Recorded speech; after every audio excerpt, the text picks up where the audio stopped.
सावन के महीने में एक नियम अच्छा बढ़ाओ, बहुत जोरदार नियम बनाओ। कौन सा नियम बनाओ? सबको कह दो अपने घर में आधा घंटा, 1 घंटा, 15 मिनट, 20 मिनट शिव की बात करो। नियम कौन सा बनाना है? जम के बोलो। अपने घर में कम से कम आधा घंटा किसकी बात करो? जम के बोलो जरा, शिव की बात करो। और अगर कोई घर में शिव की बात ना करे तो अपने आप में नियम बना लो कि शिव से बात करो। शंकर भगवान के मंदिर में जाकर 2 क्षण बैठकर उससे नियम बनाओ। सावन के महीने में मैं आधा घंटा रोज शिव की बात करूंगी। केवल मैंने शिव पुराण सुनी है, पर मैं जो मेरे से मिलने आएगा पहले मैं उससे पूछूंगी, हर हर महादेव, श्री शिवाय नमस्तुभ्यम, कैसे हो? बढ़िया, आनंद में। कथा सुनते हो? हमने कथा में वीरमणि का चरित्र सुना था, हमने अशोक सुंदरी का चरित्र सुना था, हमने ब्रह्मा जी का चरित्र सुना था, हमने बेलपत्री की महत्वता सुनी थी। आधा घंटा नहीं तो 15 मिनट, 15 मिनट नहीं तो 5 मिनट, 5 मिनट नहीं तो 1 मिनट हम भगवान शंकर को अपने कीमती समय में से वो समय निकालकर उस परमात्मा को दें। सबसे कीमत वाला क्या है दुनिया में? सबसे कीमती क्या? जम के बोलो। समय। दुनिया में सबसे कीमती होता है समय। सोना गया वापिस आ जाएगा, घर गया वापिस आ जाएगा, दौलत गई वापिस आ जाएगी, पर समय गया वापिस नहीं। दुनिया का सबसे कीमती है समय। और भगवान को चाहिए क्या तुमसे? समय चाहिए। क्यों? क्योंकि आखिरी में जब व्यक्ति बीमार होता है, कहीं एक्सीडेंट होता है, वेंटिलेटर पर पड़ा होता है, तब घर के लोग रोते रोते भगवान से कहते हैं थोड़ा समय और दे दो, बच्चे छोटे हैं इसके, कहाँ जाएगा बेचारे को, थोड़ा समय और दे दो। डॉक्टर से कहते हैं डॉक्टर साहब थोड़ा सा समय दे दो, डॉक्टर साहब ऐसा कर दो ना, थोड़ा और जी जाए, थोड़ा समय दे दो। पर भगवान भी कहता है, डॉक्टर भी कहता है, इसने अगर देवाधिदेव महादेव को समय दिया होगा तो महादेव अपने खाते में से इसको समय दिया। समय चाहिए, अंत समय। वो फिर लाइन फिर से गुनगुनाओ, सब बोलो। अंत समय प्रभु और वचन दिया तो ऐसे लेन निखिलेश दोनों चुप हो जाओ, पहले इनकी आवाज मेरे तक आना चाहिए। फिर से बोलो जरा।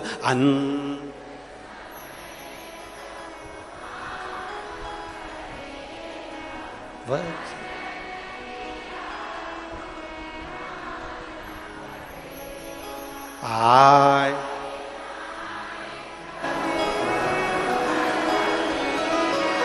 अंत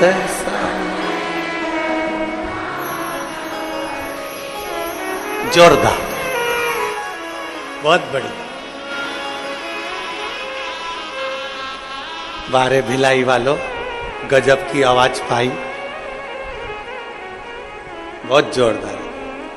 बस ऐसी शंकर की कथा में आना मतलब शंकर की भक्ति में डूबना। संकोच नहीं करना कि बाजू वाला बोल रहा है कि नहीं बोल रहा, पड़ोसन बोल रहा है कि नहीं बोल रहा। वो नहीं बोले ना तो अपना पांव थोड़ा दम के अंत भगवान को प्राप्त करने के लिए मन दिल नम्र कर लो। और दूसरा है परमात्मा से कुछ प्राप्त करना है तो स्वयं समर्पण करो। कैसे भज रहे हो, किस तरह से भज रहे हो, कैसे स्मरण कर रहे हो, उससे मतलब नहीं है। भगवान ये नहीं देखता। भगवान से पूछा जाए कि जिसने व्रत दिन भर का रखा, जिसने कुछ नहीं खाया, जिसने पानी भी नहीं पिया, जिसने दोनों टाइम भोजन किया, जिसने एक समय फलाहार किया, एक समय भोजन किया, आप किसकी सुनते हो?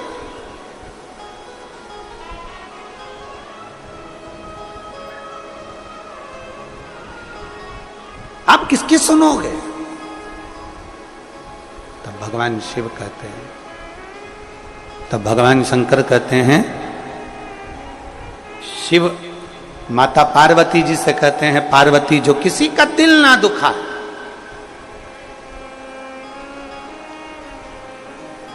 जिसके मुख से कभी अपशब्द ना निकले।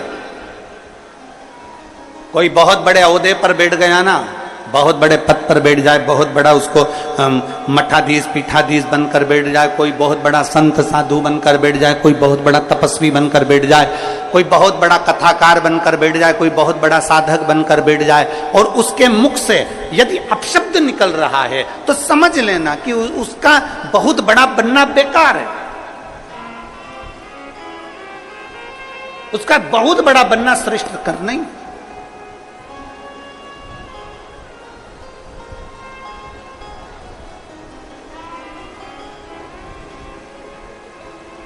एक बहुत सुंदर कथा थी।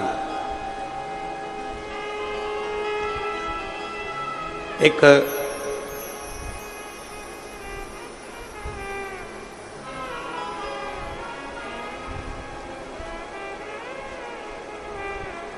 त्रेता में एक राजा हुए जिनका नाम था वीरमणि। शिव जी के परम उपासक थे। भगवान शंकर के इतनी उपासना करते थे वीरमणि, इतनी उपासना करते थे कि शिव के बिना एक क्षण नहीं रहते।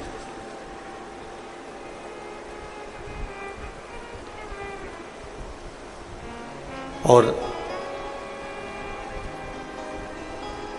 देवपुर नाम के नगर में उनका निवास था। देवपुर नाम का एक नगर था त्रेता में, और उस नगर में वो निवास करते थे वीरमणि, बहुत विद्वान। वीरमणि स्वयं शंकर के उपासक थे, और वीरमणि का जो पुत्र था रुक्मंगद, वो भी शिव का उपासक। वीरमणि भी शंकर के उपासक थे, और उनका बेटा रुक्मंगद भी भगवान शिव की आराधना करते। कई वर्ष निकल गए तप साधना करते करते, कई साल निकल गए तप साधना करते करते, कई वर्ष उनके तप साधना में निकल गए, पर वीरमणि को शिव का दर्शन नहीं हुआ। वीरमणि को शंकर का दीदार नहीं हुआ, शंकर का दर्शन नहीं हुआ। कई वर्ष निकल गए, और मैंने तेरे ही भरोसे बाबा, तेरे ही भरोसे हवा बिच उड़ती जावांगी, बाबा डोर हत्थों छड़ी ना मैं कट्टी जावांगी, भोले मैं तेरी कदम, शंभो मैं तेरी कदम, हवा बिच उड़ती जावांगी, बाबा डोर हत्थों छड़ी ना मैं कटी जावांगी। वीरमणि को आज तक शिव का दीदार नहीं हुआ। आराधना करते करते करते करते, शंकर का भजन करते करते, शिव की उपासना करते करते बहुत समय निकल गया। देवपुर नगर का राजा वीरमणि साधना करते करते कई वर्ष निकल गए, पर शंकर का कोई दीदार, शिव दिखे ही नहीं।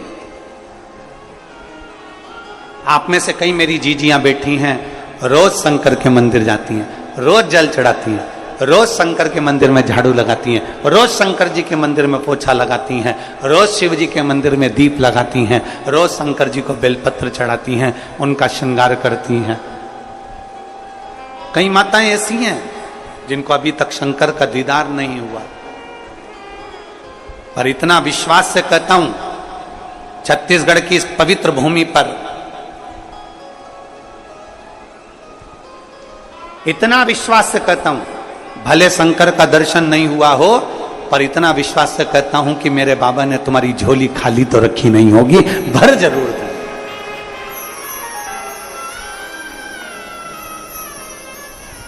ये भरोसा है। राजा वीरमणि को, देवपुर नगर के राजा वीरमणि को शंकर का दर्शन नहीं हुआ। आखिरी में वीरमणि को लगा कि शिव का दर्शन नहीं हो रहा, मेरी साधना।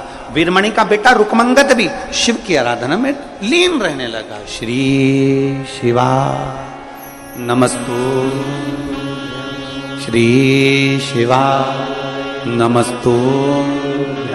श्री शिवा नमस्तु, श्री शिवा नमस्तु। वीरमणि भगवान शंकर की आराधना में डूबे रहते, रुक्मंगद भगवान शिव की आराधना में डूबे रहते। एक दिन वीरमणि कहीं से निकल कर जा रहे थे और रास्ते में वीरमणि जब निकल कर जा रहे थे, नंदी भगवान शिव के गण नंदी रूप बदलकर पृथ्वी पर विचरण कर रहे थे। और वीरमणि ने देखा कि कोई ऐसा चमकदार व्यक्ति जिसके चेहरे का तेज इतना प्रबल है कि सूर्य भी उसके सामने फीका है।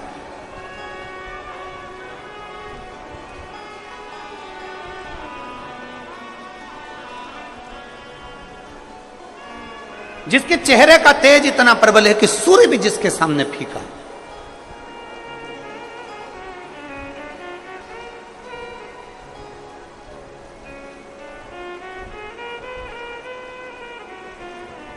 कभी कभी ऐसा होता है, कभी और ये अनुभव किया है हमने भी किया।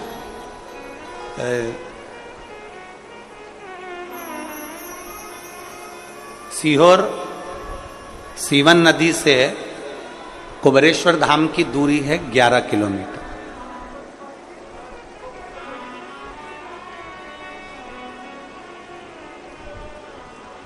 सुल्तानगंज से बाबा बैद्यनाथ जी की दूरी 150 किलोमीटर से ज्यादा।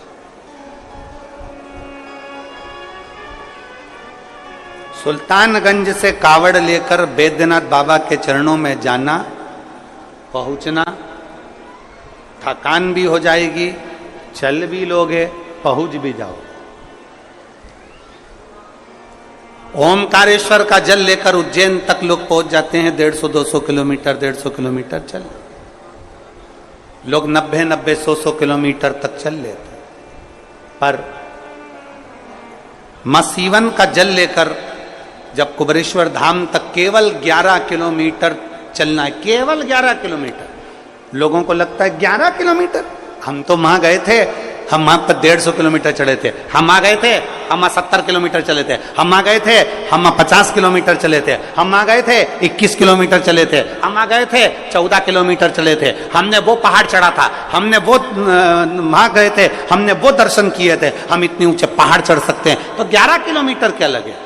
पर हमने देखा है सीवन का जल लेकर जब 11 किलोमीटर दूर कुबरेश्वर धाम तक जाते हैं तो 11 किलोमीटर चलने में भी लोगों को यह अनुभव होता है कि हम कम से कम 300 या 500 किलोमीटर केवल 11 किलोमीटर में चलिए। इतना सत बाबा ले लेता, इतना सत लेता।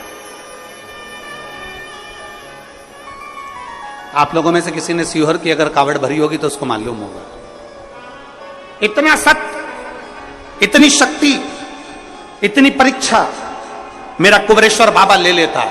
11 किलोमीटर चलते चलते चलते चलते जब मात्र 1 किलोमीटर की यात्रा रह जाती है तब बाबा इतनी परीक्षा लेता है, इतनी परीक्षा लेता है कि अब तो चला नहीं जाता। केवल 11 किलोमीटर में। और लोग सुबह मॉर्निंग वॉक करते हैं तो 5 kilometre, 7 kilometre, 6 kilometre, 4 kilometre, 3 kilometre चल लेते हैं। पर कुबरेश्वर धाम जब जाते हैं और जब बाबा की कांवड़ लेकर जाते हैं तो वहां थक जाते हैं। 1 किलोमीटर तो चलना तक नहीं जाता, ऐसी स्थिति हो जाती।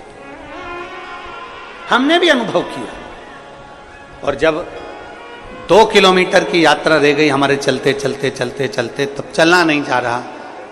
साथ वाले बोले गाड़ी लगा दे, गाड़ी में बैठ जाओ। हमने कहा नहीं, थोड़ा और बचा है, चलते चलो। आखिरी में हमने देखा बोल बम बोल बम बोल बम बोल बम बोल बम बोलते बोलते बोलते बोलते चलते चलते आखिरी में 2 लड़कों के कंधे पर हाथ रखा, फिर चल दिए। चलते चलते चलते चलते फिर आखिरी में विचार कर अब 1 किलोमीटर बचा है पर चला नहीं जा रहा।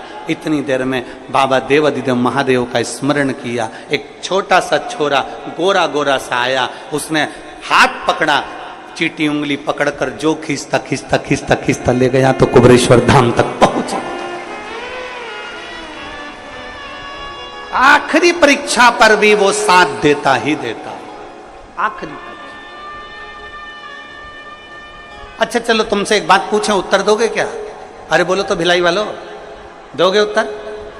अपने बच्चे की ट्यूशन किस टीचर से लगवाते हो? वो टीचर जो तुम्हारे बच्चे के स्कूल में पढ़ाता है। बोलो बोलो, सही है? अरे जम के तो बोलो। किसी दूसरे टीचर के पास अपने बच्चे को नहीं भेजते, क्योंकि स्कूल का टीचर होगा तो एग्जाम के टाइम पर थोड़ा सा देख लेगा। बोलो बोलो, सही है? एग्जाम के समय पर थोड़ा सा देख लेगा। स्कूल का टीचर होगा तो थोड़ा सपोर्ट कर देगा। तो ट्यूशन कहां लगाई? स्कूल के टीचर के पास लगाई। क्यों? क्योंकि 1-2 महीना, 4 महीना, 6 महीना, 8 महीना, 3 महीना जब उसके पास पढ़ेगा तो एग्जाम के टाइम पर वो टीचर उसको देख लेगा। बस इसलिए हमने ट्यूशन उस बच्चे की उसके पास लगाई, क्योंकि वो 2-3-4 महीना पढ़ेगा, 2-4 महीना रोज रोज रोज रोज प्रतिदिन उसके पास पढ़ेगा तो उसकी निगाह में रहेगा। निगाह में रहेगा तो परीक्षा में वो देख लेगा। उसी तरह हम 1 लोटा जल लेकर रोज रोज रोज रोज शंकर के मंदिर जाएंगे तो हमारी विपदा की घड़ी में वो भी देख लेगा। ये निश्चित, हमारी विपदा की घड़ी में वो देख लेगा। और अंत समय प्रभु आना पड़ेगा, वचन दिया तो निभाना आए ना आए प्रभु कुटुंब कबीरा, अंत समय प्रभु आना पड़ेगा, वचन दिया तो निभाना पड़ेगा, अंत समय और वचन दिया तो निभाना पड़ेगा। एक बहुत चमक सा चेहरा था वीरमणि को। लगा इतना सुंदर तो मैंने किसी पुरुष को देखा ही नहीं, इतना सुंदर पुरुष तो मैंने देखा ही नहीं। इसकी सुंदरता कितनी है, और ये चमक ये दमक फुलवन में महक सब कुछ सरकार तुम्हीं से है। इतना सुंदर मैंने नहीं देखा। वीरमणि ने सोचा इतनी सुंदरता किसी पुरुष में आज तक मैंने नहीं देखी, इतनी सुंदरता। वीरमणि उनके पास में चले गए, प्रणाम करा।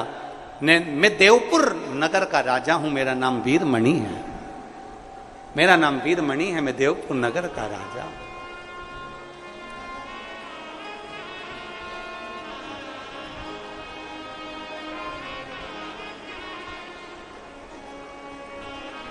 सावन के महीने में वीरमणि राजा की कथा बहुत बहुत फलदायी होती है, बहुत फल।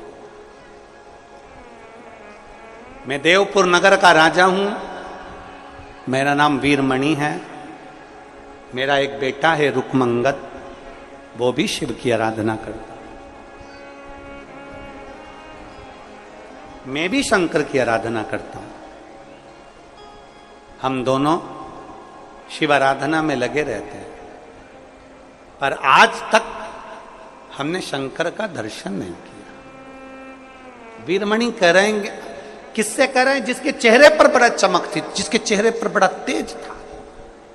एक चमक ब्यूटी पार्लर की होती है, वो ऐसी बरसात में धुल के निकल जाती है, और एक चमक ऐसी होती है जिसको पार्लर की जरूरत नहीं पड़ती, जो भगवान के तेज से चमकता है और उसके चेहरे पर वो तेज बना ही रहता। एक चमक वो है। मैं वीरमणि राजा देवपुर नगर का निवासी हूं। मेरा बेटा भी शिव की आराधना करता है और मैं भी शंकर की आराधना करता हूं, पर मुझे आज तक शिव का दर्शन नहीं हुआ। जैसे ही नंदी सुने, नंदी ने मन में सोचा, नंदी ने विचार करा, पूछा क्या आप मुझे पहचानते हो? इतने में वीरमणि राजा ने कहा हम आपको नहीं पहचानते। आप कौन है? हम नहीं जानते। आप कौन है? हम नहीं पहचानते।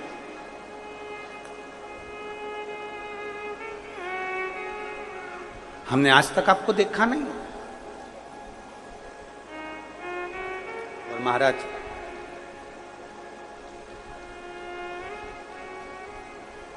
बात उतनी ही करना चाहिए जितनी समेटी जा सके।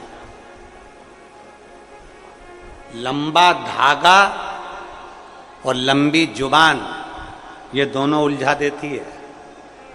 बहुत लंबा धागा होगा ना तो सिलने बैठोगे ना तो वो भी उलझ जाएगा, और बहुत लंबी जीवान होगी ना, बड़बड़ बड़बड़ बड़बड़ दिन भर ये सा हो गया, वैसा हो गया, ये हो गया, वो हो गया, ये कर दिया, वो कर दिया, ये हो गया, वो हो गया, तो व्यक्ति उलझता चले जाता, उलझता चले जाता।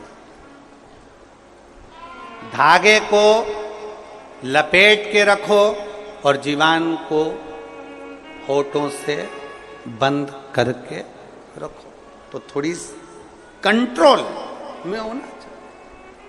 अब वीरमणि ने तुरंत कह दिया, हम शिव की आराधना करते पर शिव का दर्शन नहीं हुआ। नंदी ने पूछा, नंदी मौन, वीरमणि बोले जा रहे हैं, नंदी नहीं बोले। नंदी तो तेज प्रकाश, उनके चेहरे का पुंज इतना तीव्र था, इतना तीव्र।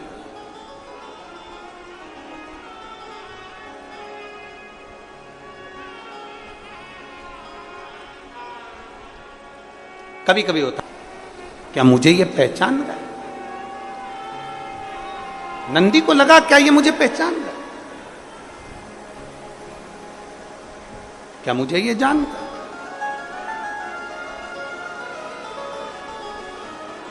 महाराज, कभी कभी ऐसा होता है, बिल्कुल हार कर परास्त होकर एकदम जब हम नीचे की ओर आते हैं, तुमने जो एक लोटा जल चढ़ाया होता है, शंकर की आराधना करी होती है, तुम्हारे मन में जो विश्वास प्रबल हुआ होता है, वो विश्वास तुम्हारे सामने किसी न किसी के रूप में सम्मुख में आकर खड़ा होता है और वो कह देता है, अभी हिम्मत मत हार, तेरे साथ शिव खड़ा। तो ये हिम्मत नहीं हारना, अभी तेरे साथ में शंकर है, तेरे साथ में उघड़दानी है, तेरे साथ में शंभु है। क्यों हार? क्यों?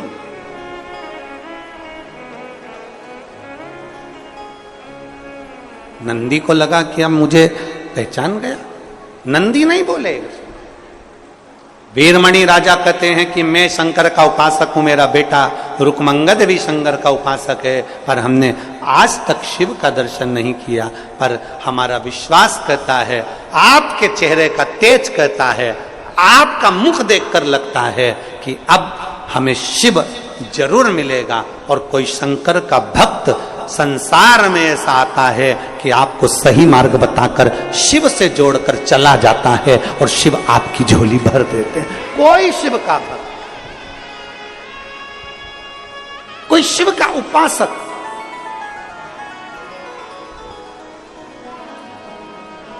कोई शिव का भक्त, कोई शंकर का उपासक, कोई शंकर का गुणगान करने वाला, कोई शिव को भजने वाला, कोई एक संसार में ऐसा आ जाता है, उसकी चमक, उसका चेहरा बता दे, वो कह दे कि शिव की आराधना ऐसा।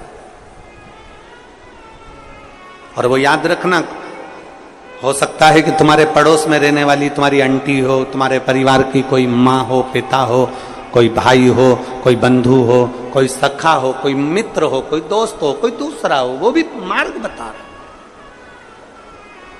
वो भी मार्ग,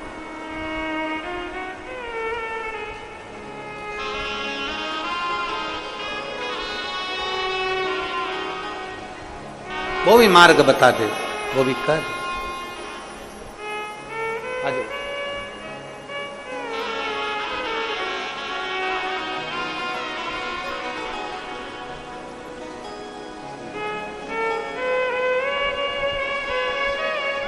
शंभो शंभो।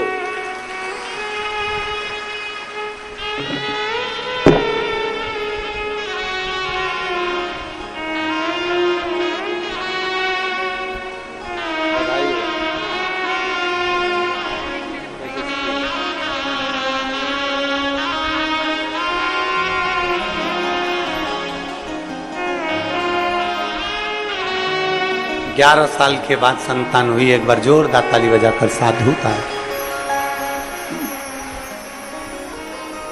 जरूरी नहीं कि कोई आएगा तो वो बताएगा। आपके पास में रहने वाली कोई माँ, आपके नजदीक में रहने वाला कोई, आपके मित्र हो, सखा हो, दोस्त हो, सहेली हो, कोई रिश्तेदार हो, कोई नातेदार हो, कोई कुटुंबी हो, वो भी आकर कह देते हैं कि तू शिव की आराधना कर। समझ लो शंकर ने उसको अपना गण के रूप में भेजा, शिव ने उसको अपने गण के रूप में भेजा। और मैंने तेरे ही भरोसे बाबा, तेरे ही भरोसे हवा बिच उड़ती जावांगी बाबा, डोर हथो छड़नी ना मैं कट्टी जावांगी।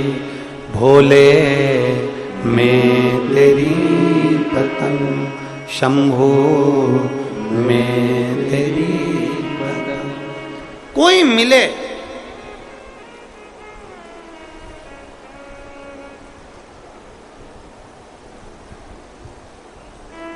शिव एक दृढ़ता, आप जिस भाव से उसको भजते हो वो उस भाव से मिलता चले जाता।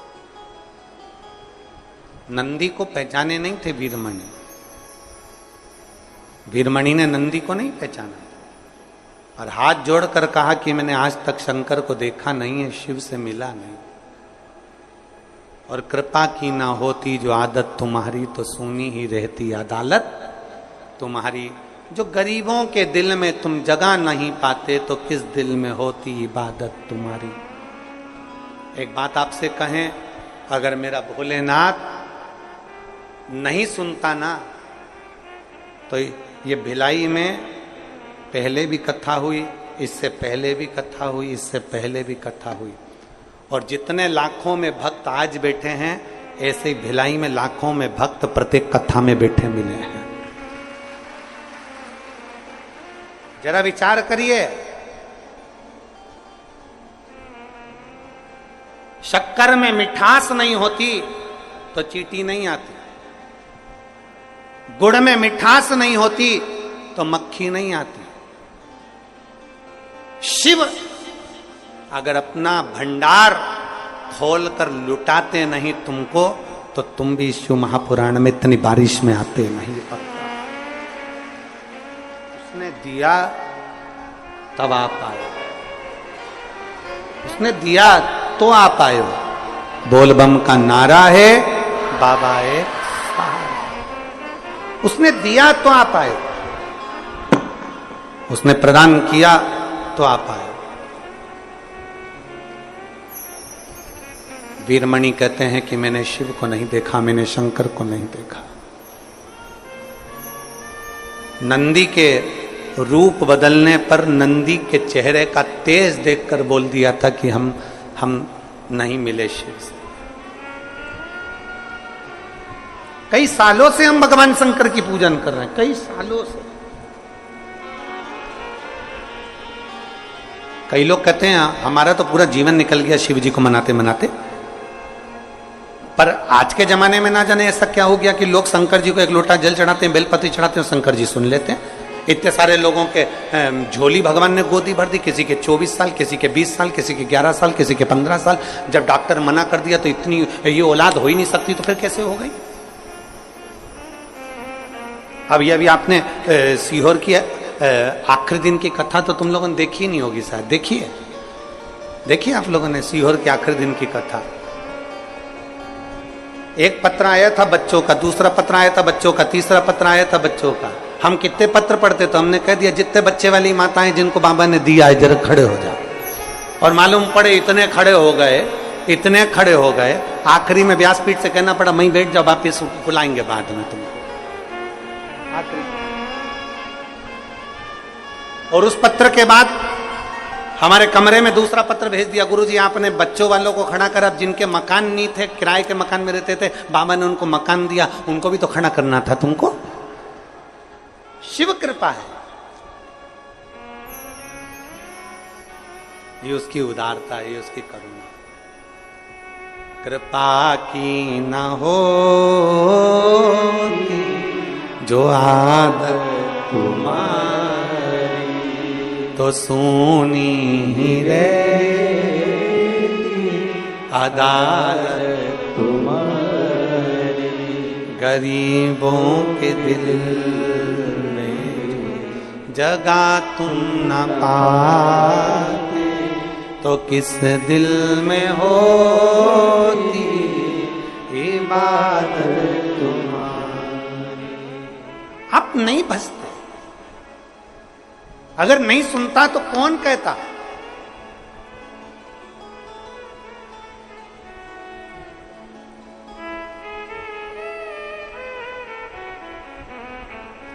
एक पति को गुस्सा आ गया अपनी पत्नी पे, बहुत गुस्सा आया। पत्नी ने पूछा तुम मेरे पे गुस्सा क्यों कर रहे हो? पति बोला कोई भी सामान मंगाना रहता है तो दूसरे से बोल देती है, मुझसे क्यों नहीं बोलती? कोई भी सामान मंगाना है तो दूसरे से कहती है, मुझसे क्यों नहीं कहती? पत्नी ने कहा 18 साल शादी के हो गए, 18 साल से मैं तुमसे जो बोलती हूं तुम मेरी बात को मानते नहीं हो। इस कान से सुना इस कान से निकाल देते हो।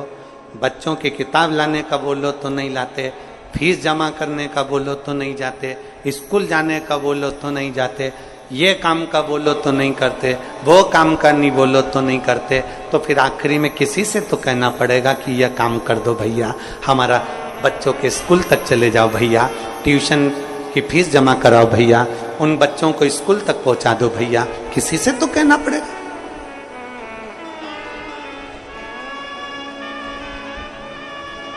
तो दूसरे से कहती, मेरे से क्यों नहीं कहती? पत्नी ने कहा तुम सुनते हो पर करते नहीं, तुम सुनते हो पर लाकर देते नहीं, इसलिए मैंने दूसरे से कहना प्रारंभ करा। बस यही शिव पुराण बता रही है। यही पहले हम सबसे कहते थे बाबा झोली खाली है भर दो, कहीं से नारियल, कहीं से बेल, कहीं से भभूति, कहीं से कुछ, कहीं से दाना, कहीं से कुछ, सारी दुनिया पर हाथ पैर जोड़ जोड़ कर देख लिया पर आखिरी तक नहीं दिया। तब हमने फिर हमारे महादेव से कहना प्रारंभ किया, उसने देना प्रारंभ किया। अब आज दुनिया के लोगों को बुरा लग रहा है, आखिर ये सब शंकर जी की ओर कैसे मुड़ते चले जा रहे हैं? जो पहले हमारे थे अब शिव के कैसे होते चले जा रहे हैं? जिसको देखो सारी समस्या का हल एक लोटा जल। अब दुनिया के लोगों को टेंशन हो गया, सारे के सारे एकदम कैसे शंकर जी की ओर मुड़ गए। शंकर जी सपने में शंकर जी दिखे, खाता शंकर जी दिखे, पीता शंकर जी दिखे। अब तो ऐसा लगता है कि बहुत देर से इंतजार कर रही थी और जो श्री शिवाय नमस्तुभ्यं बोला इतनी देर में ऑटो आ गया तो ऐसा लगता है शंकर जी लेने आ गया। हर चीज में शंकर जी दिखता।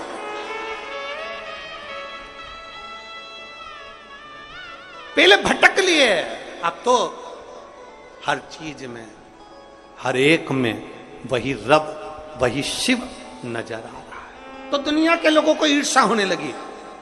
हमने इतने दिन की फील्डिंग जमाई थी, हमने इतने दिन तक पिच जमाई थी और मालूम पड़े ये शंकर जी शंकर जी शंकर जी शंकर जी शंकर जी शंकर जी शिव शिव शिव शिव।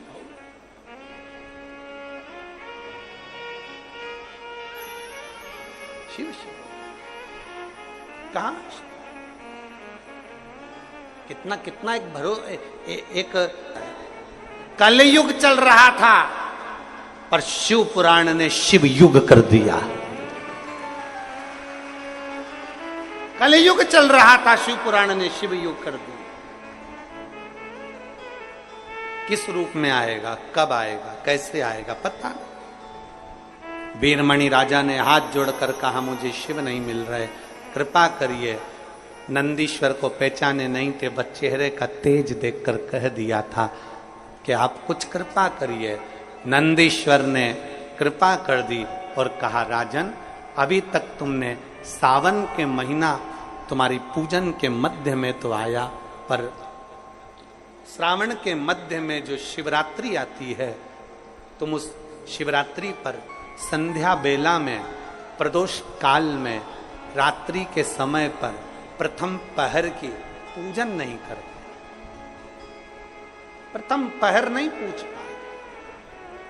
मेरा पूरे विश्व के लोगों से, पूरे विश्व में आस्था चैनल के माध्यम से जितने देश कथा सुन रहे हैं, टीवी चैनल के माध्यम से जितने शिव भक्त कथा सुन रहे हैं, मोबाइल और फेसबुक के माध्यम से जितने भक्त कथा सुन रहे हैं, उनसे निवेदन है, सावन के महीने की जो शिवरात्रि आती है और रात्रि के समय पर प्रथम पहर में, शाम के समय पर जो हम पूजन ऑनलाइन सब बैठ कर करते हैं, दुनिया भले इसका कितनी भी हंसी उड़ाए, दुनिया कितनी भी गाली दे, पर आप और हम जब घर के अंदर पार्थिव मिट्टी के शिवलिंग का निर्माण करते हैं, हम पूजन कर पाए ना कर पाए, पर केवल मिट्टी का शिवलिंग बनाकर उसकी पूजन छोटी सी मात्र में कर लेते हैं।